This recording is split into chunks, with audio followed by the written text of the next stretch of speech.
Hello friends, welcome to gold and silver fundamental analysis.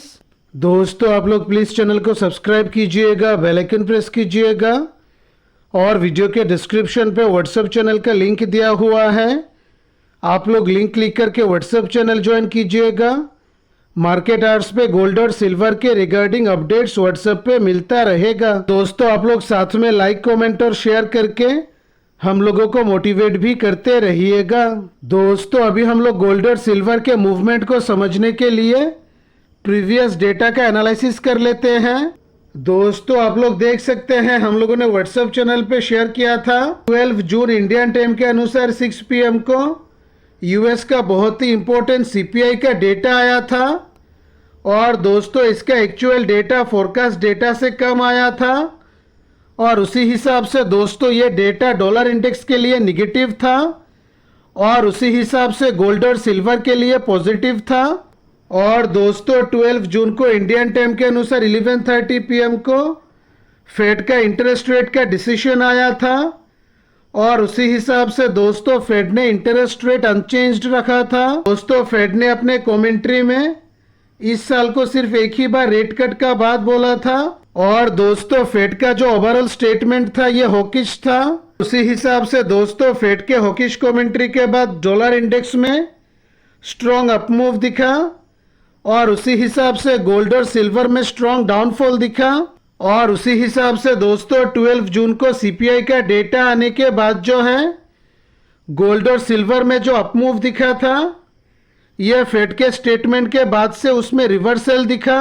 और दोस्तों उसके बाद 13 जून को इंडियन टाइम के अनुसार 6 PM को यूएस का बहुत ही इंपॉर्टेंट प्रोड्यूसर प्राइस इंडेक्स का डेटा आया था और दोस्तों इसका एक्चुअल डेटा फोरकास्ट डेटा से कम आया था और उसी हिसाब से दोस्तों ये डेटा डॉलर इंडेक्स के लिए निगेटिव था और गोल्ड और सिल्वर के लिए पॉजिटिव था।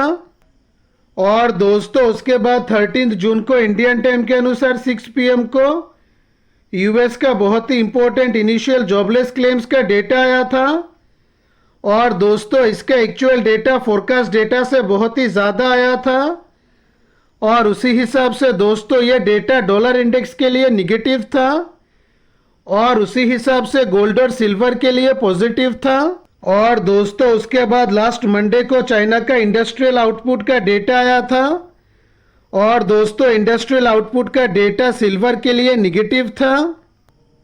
और दोस्तों 18 जून इंडियन टाइम के अनुसार 6 PM को यूएस का बहुत ही important core retail sales MOM का डेटा आया था और दोस्तों इसका एक्चुअल डेटा फोरकास्ट डेटा से कम आया था और उसी हिसाब से दोस्तों ये डेटा डॉलर इंडेक्स के लिए निगेटिव था और उसी हिसाब से गोल्ड और सिल्वर के लिए पॉजिटिव था।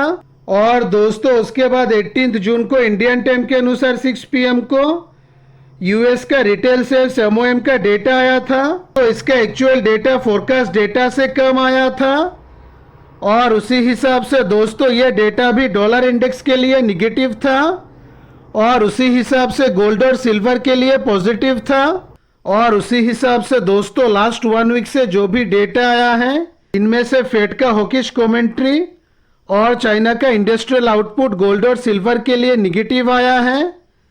और दोस्तों सीपीआई का डेटा, उसके बाद पीपीआई का डेटा और दोस्तों रिटेल सेल्स का डेटा, ये तीनों डेटा गोल्ड और सिल्वर के लिए पॉजिटिव आया है। और उसी हिसाब से दोस्तों हम लोग देख सकते हैं इकोनॉमिक डेटा गोल्ड और सिल्वर के लिए मिक्स्ड है और उसी हिसाब से दोस्तों गोल्ड और सिल्वर में रेंज बाउंड वॉलेटिलिटी दिख रहा है। और दोस्तों क्योंकि गोल्ड और सिल्वर में कोई भी क्लियर डायरेक्शन नहीं है इसीलिए लोअर क्वांटिटीज के साथ और स्ट्रिक्ट स्टॉप लॉस के साथ ट्रेड प्लान करना सेफ रहने वाला है। और दोस्तों आने वाले समय में जो भी डेटा आने वाला है ये गोल्ड और सिल्वर के लिए बहुत ही क्रूशियल होने वाला है। तो ये रहा दोस्तों गोल्ड और सिल्वर का फंडामेंटल एनालिसिस। आशा करता हूँ आज का एनालिसिस आप लोगों को अच्छा लगा होगा। Thanks for watching the video.